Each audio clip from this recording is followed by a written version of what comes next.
अपन योग के बारे में चर्चा कर रहे थे। अब आगे इसके बारे में बताते हैं कि अग्रज घातक योग कैसे कुंडली में बनता है। अग्रज घातक का मतलब ये होता है कि जो जातक जन्म ले रहा है उससे बड़े वाले के ऊपर वो घातक होता है।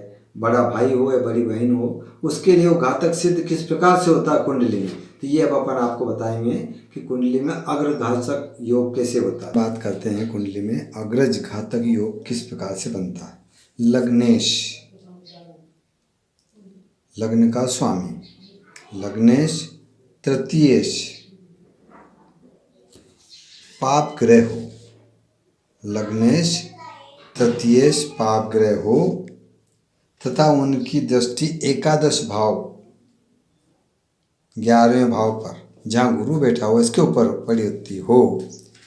लग्नेश और तृतीय पाप ग्रह हों तथा उनकी दृष्टि एकादश भाव पर पड़ने पर व्यक्ति की कुंडली में अग्रज घातक योग बनता है।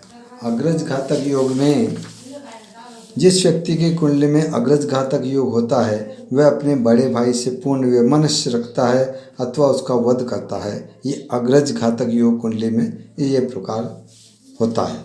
ये योग केवल कब होता है? वृषभ लग्न की कुंडली में समाहित होता है। या तो वृषभ लग्न की कुंडली हो या फिर कुंभ लग्न की कुंडली हो। कुंभ लग्न, अब कुंभ या तो वृषभ लग्न की कुंडली हो या कुंभ लग्न की कुंडलियों में ही ये योग गठित हो सकता है। क्यों कि वृषभ तथा कुंभ लग्न होने पर ही एकादशेश गुरु हो सकता है।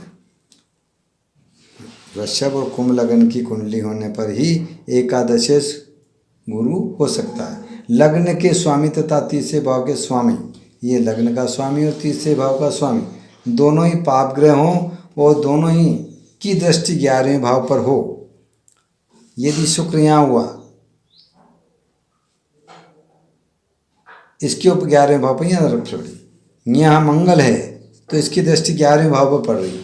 तो लग्न के स्वामी तथा तीसरे भाव के स्वामी दोनों ही पाप ग्रह हों, दोनों की दृष्टि एकादश भाव पर तथा साथ ही एकादशेश गुरु पर भी हो, तब भी अग्रज घातक योग बनता है। एकादश भाव जहाँ बड़े भाई का प्रतिनिधित्व करता है वहाँ गुरु नैसर्गिक रूप से बड़े भाई का प्रतिनिधि ग्रह है।